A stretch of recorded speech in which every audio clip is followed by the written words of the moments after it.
So, even the people that follow the topic closely are stunned by the digital landscape that engulfs our children, how quickly it evolves, and the potential social cost.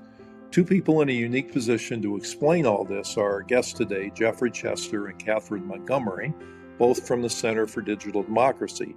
Jeff is executive director of the center, and Kathryn is its research director and senior strategist, as well as professor emerita of communication at American University.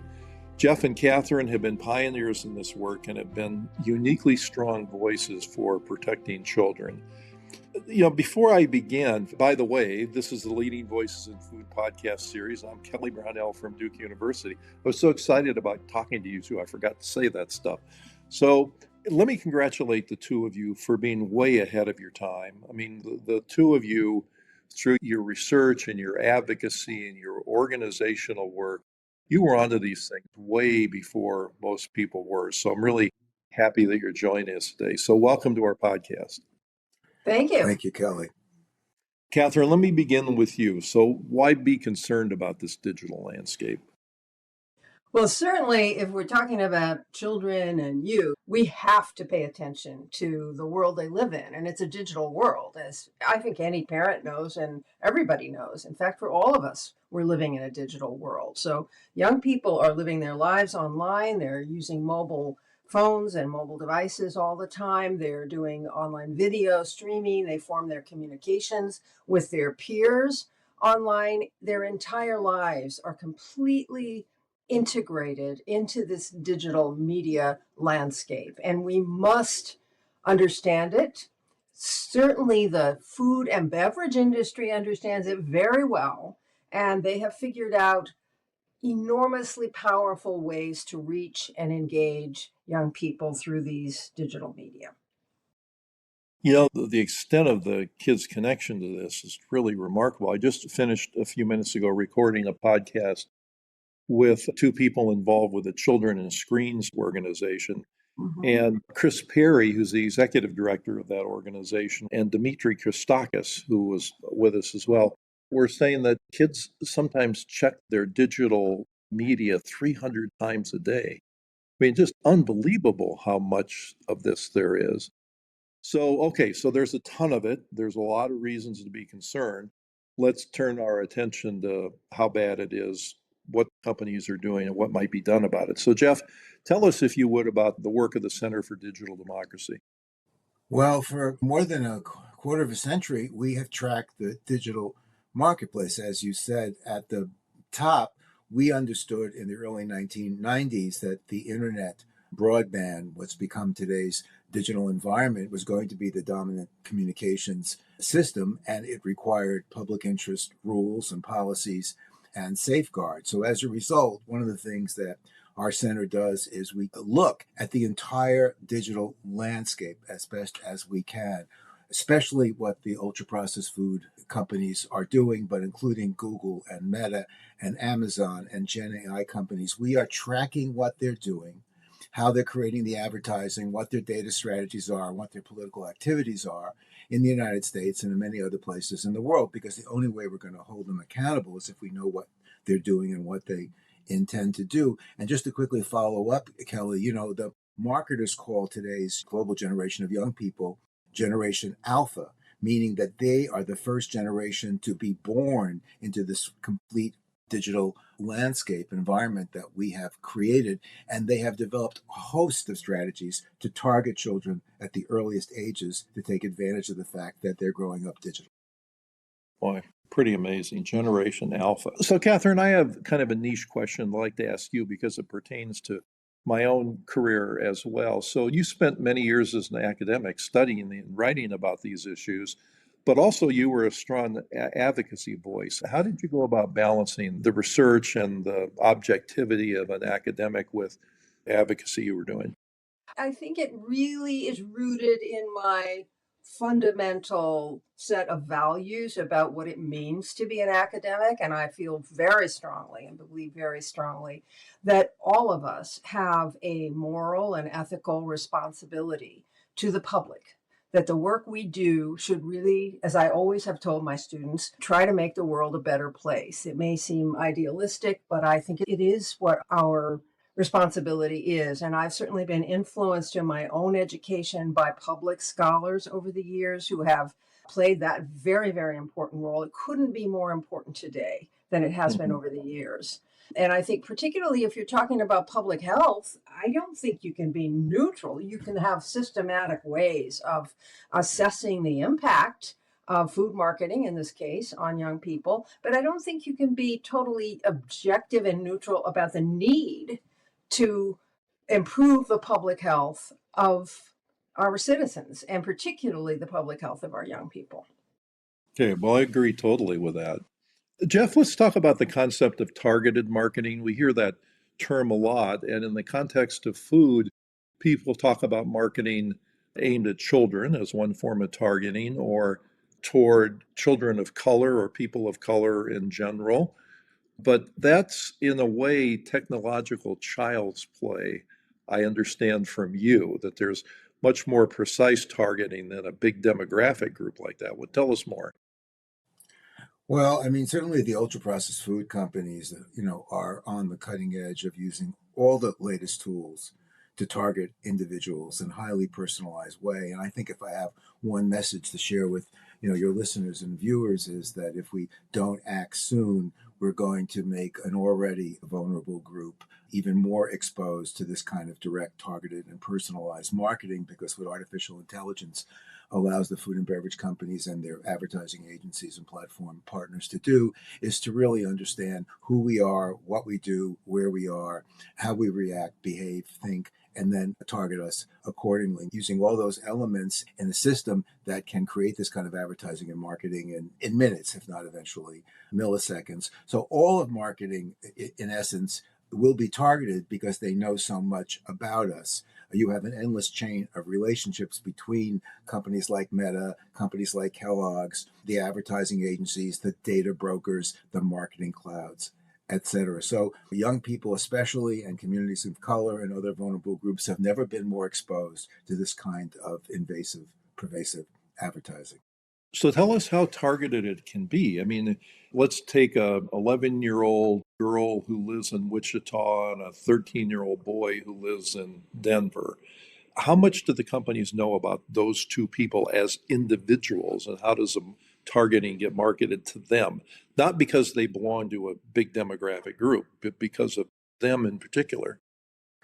Well, they certainly are identified in various ways. The marketers know that there are young people in the household.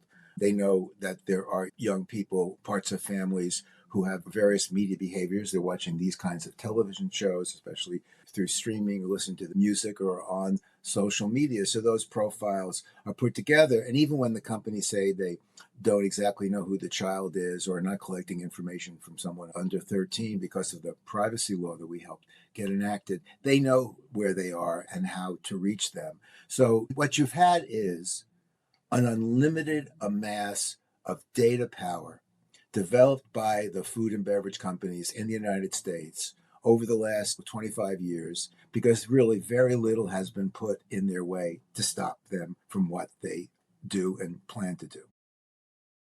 So presumably you could get some act of Congress put in to forbid the companies from targeting African American children or something like that. But it doesn't sound like that would matter because they're so much more precise in Well, their that well, market. yes. I mean, first place, you couldn't get Congress to touch that. And I think this is the other thing to think about when you think about the food and beverage companies deploying generative AI and the latest tools. They've already established vast, what they call insights divisions, market research divisions, to understand our behavior. But now they're able to put all that on a fast forward basis because of data processing, because of data clouds, let's say provided by Amazon, and other kinds of tools. They're able to really generate how to sell to us individually, what new products will appeal to us individually, and even create the packaging and the promotion to be personalized. So what you're talking about is the need for a whole set of policy safeguards. But I certainly think that people concerned about public health need to think about regulating the role of generative AI, especially when it comes to young people, to ensure that they're not marketed to in the ways that it in fact is and will continue to do. Okay. Kathryn, what about the argument that it's a parent's responsibility to protect their children and that government doesn't need to be involved in this space? Well, as a parent, I have to say is extremely challenging. We all do our best to try to protect our children from unhealthy influences, whether it's food or something that affects their mental health. That's a parent's obligation. That's what a parent spends a lot of time thinking about and trying to do. But this is an environment that is overwhelming. It is intrusive. It reaches into young people's lives in ways that make it virtually impossible for parents to intervene. These are powerful companies, and I'm including the tech companies, I'm including the retailers, I'm including the ad agencies, as well as these global food and beverage companies. They're extremely powerful, as Jeff has been saying. They have engaged and continue to engage in enormous amounts of technological innovation and research to figure out precisely how to reach and engage our children. And it's too much for parents. And I've been saying this for years. I've been telling legislators this. I've been telling the companies this. It's not fair. It's a very unfair situation for parents. That makes perfect sense.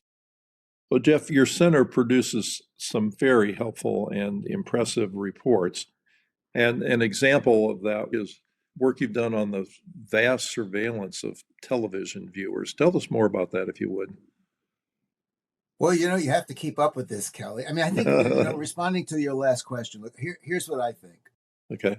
The advocates in the United States and the academics, with some exceptions, have largely failed to address the contemporary business practices of the food and beverage companies. This is not a secret what's going on now. I mean, the generative AI stuff and the advanced data use, is recent, but it is a continuum. And the fact is that we've been one of the few groups following it because we care about our society, our democracy, our media system, et cetera.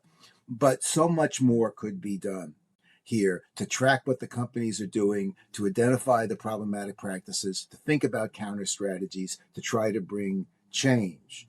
So yes, we did this report on video streaming because, in fact, it's the way television has now changed. It's now part of the commercial surveillance, advertising, and marketing complex. Food and beverage companies are using the interactivity and the data collection of streaming television, and we're sounding the alarm as we've been sounding now for too long. But hopefully your listeners will, in fact, start looking more closely at this digital environment, because if we don't intervene in the next few years, it'll be impossible to go back and protect young people. So when people watch television, they don't generally realize or appreciate the fact that information is being collected on them. The television watches you now.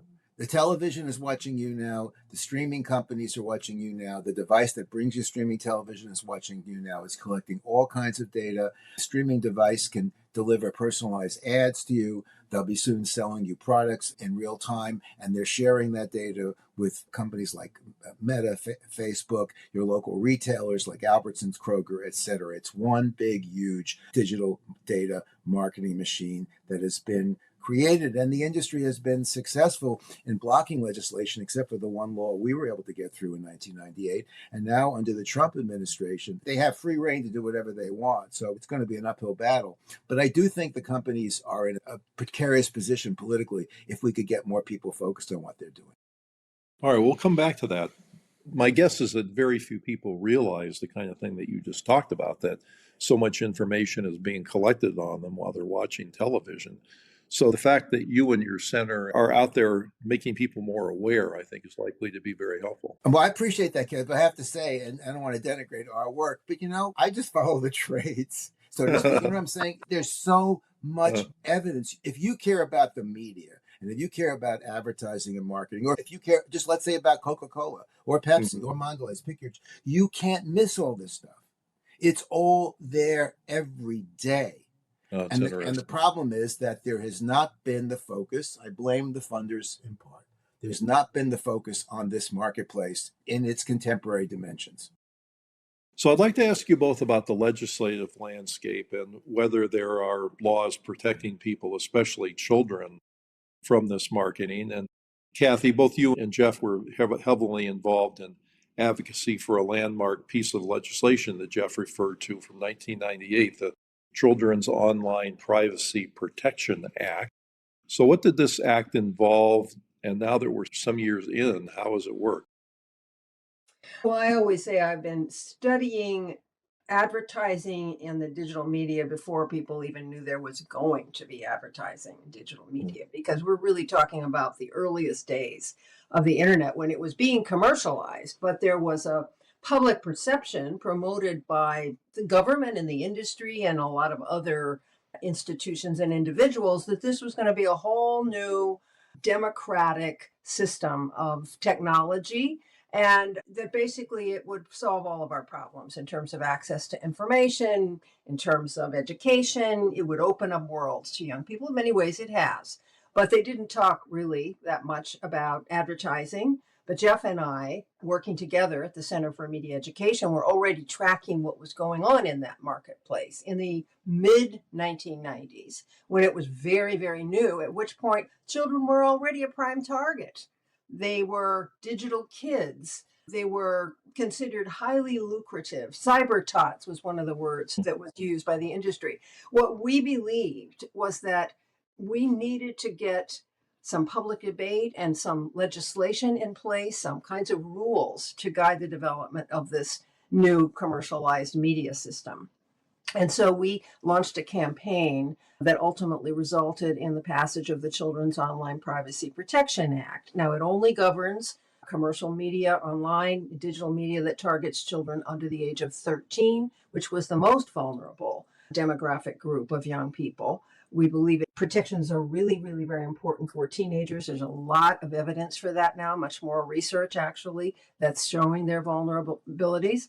And it has required companies to take young people into account when developing their operations. It's had an impact internationally in a lot of other countries. It is just the barest minimum of what we need in terms of protections for young people. And we've worked with the Federal Trade Commission over the years to ensure that those rules were updated and strengthened so that they would apply to this evolving digital media system. But now I believe that what we need is a more global advocacy strategy. And we are already doing that with advocates in other countries to develop a strategy to address the practices of this global industry. And there are some areas where we see some promising movement. The UK, for example, passed a law that bans advertising on digital media online. It has not yet taken effect, but now it will after some delays. And there are also other things going on for ultra processed foods, for unhealthy foods and beverages. Yes. So Kathryn's partly answered this already, Jeff, but let me ask you, that act that we've talked about goes back a number of years now. What's being done more recently on the legislative front? And perhaps more important than that, what needs to be done? Well, I have to say, Kelly, that when Joe Biden came in and we had a public interest chair at the Federal Trade Commission, Lena Khan, I urged advocates in the United States who are concerned about unhealthy eating to approach the Federal Trade Commission and begin a campaign to see what we could do, because this was going to be the most progressive, Federal Trade Commission we've had in decades, and groups failed to do so for a variety of reasons. So that window has ended where we might be able to get the Federal Trade Commission to do something. There are people in the United States Congress, most notably Ed Markey, who sponsored our children's privacy law 25 years ago, to get legislation. But I think we have to look outside of the United States, as Kathryn said, beyond the law in the United Kingdom. In the European Union, there are rules governing digital platforms called the Digital Services Act. There's a new European Union-wide policy safeguard on generative AI. Brazil has something similar. There are design codes, like the UK design code for young people.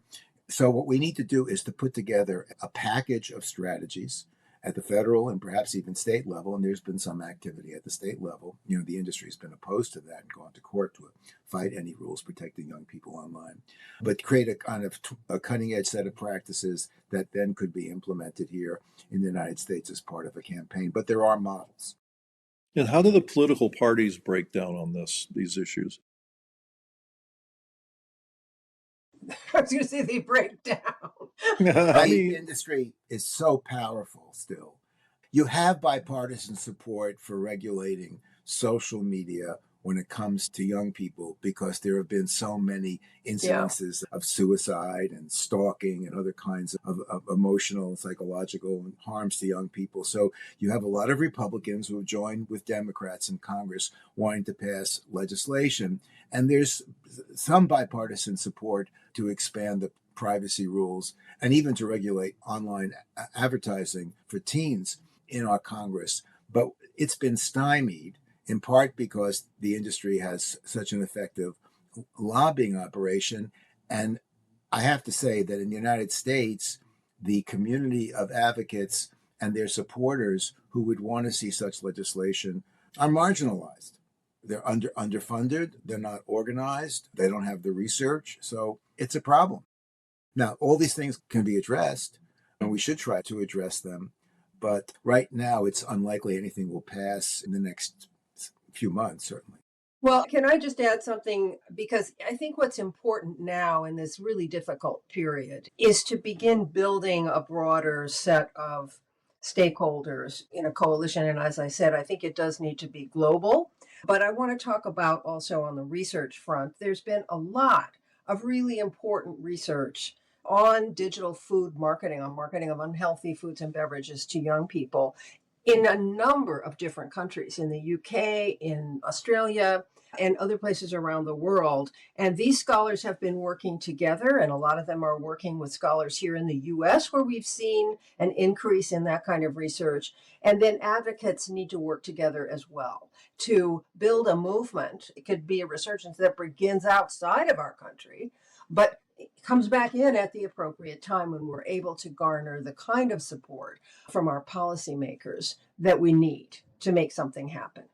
That makes good sense, especially a global approach when it's hard to get things done here. Jeff, you alluded to the fact that you've done work specifically on ultra-processed foods. Tell us what you're up to on that front. As part of our industry analysis, we have been tracking what all of the leading food and beverage companies are doing in terms of what they would call their digital transformation. I mean, Coca-Cola and Pepsi and Mondelez and Hershey and all of the leading transnational ultra-processed food companies are really now at the end of an intense period of restructuring to take advantage of the capabilities provided by digital data analytics for the further data collection, machine learning, and generative AI. And so they are much more powerful, much more effective, much more adept. In addition, the industry structure has changed in the last few years, also because of digital data, that new collaborations have been created between the platforms, let's say like Facebook and YouTube, the food advertisers, their marketing agencies, which are now also data companies, but most notably the retailers and the grocery stores and the supermarkets. They are all working together to share data, to collaborate on marketing and advertising strategies. So as part of our work, we've kept abreast of all these things and we're tracking them. And now we are sharing them with a group of advocates outside of the United States, supported by the Bloomberg Philanthropies, to support their efforts. And they've already made tremendous progress in a lot of areas around healthy eating in countries like Mexico and Argentina and Brazil, et cetera. And I'm assuming all these technological advances and the marketing muscle the companies have is not being used to market broccoli and carrots and Brussels sprouts. Is that right?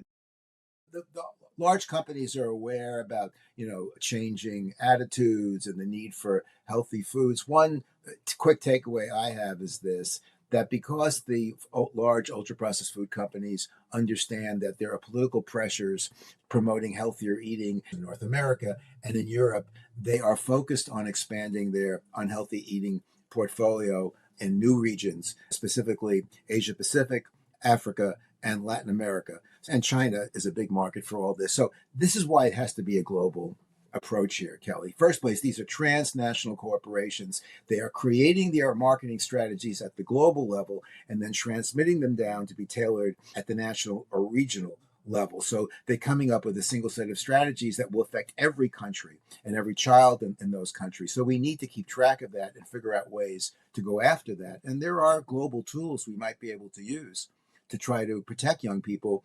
Because if you can protect a young person in China, you might also be able to protect them here in North Carolina. So this all sounds potentially pretty scary, but is there reason to be optimistic? Let's see if we can end on a positive note. What do you think? Do you have reason to be optimistic? I've always been an optimist. I've always tried to be an optimist. And again, what I would say is, if we look at this globally, and if we identify partners and allies all around the world who are doing good work, and there are many, many, many of them, and if we work together and continue to develop strategies for holding this powerful industry and these powerful industries accountable, I think we will have success. And I think we should also shine the spotlight on areas where important work has already taken place, where laws have been enacted, where companies have been made to change their practices, and highlight those and build on those successes from around the world. Thanks. Jeff, what about you? Is there reason to be optimistic? Well, I don't think we can stop trying.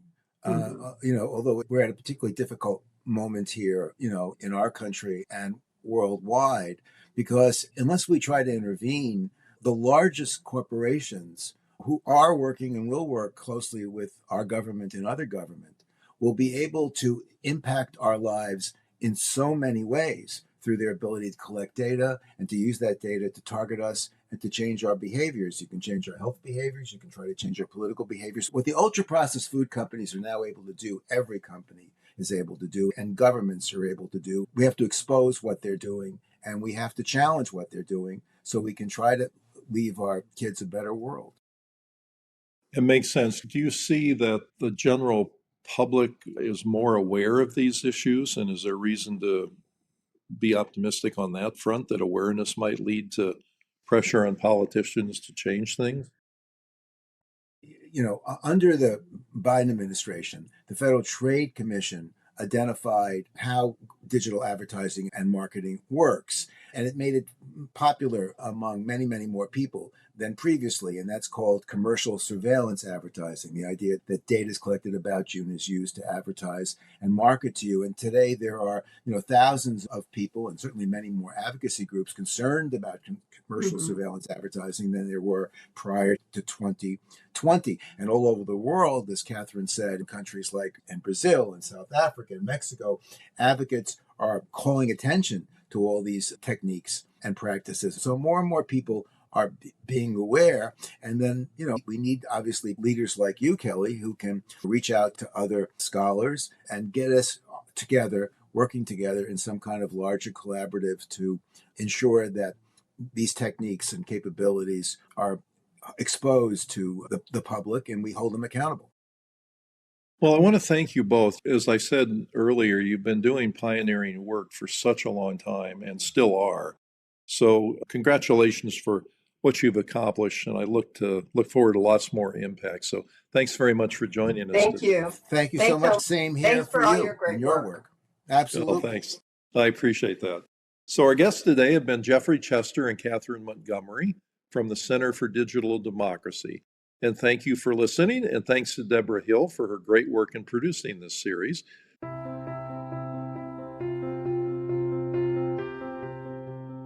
Thank you for listening to the Leading Voices in Food podcast. This program is an educational series produced by Duke University's World Food Policy Center with the goal of promoting productive conversation for food systems change. If you would like to subscribe, you can find it on Apple Podcasts, YouTube Music, or your favorite podcast app. Transcripts are also available on the website of the Duke World Food Policy Center.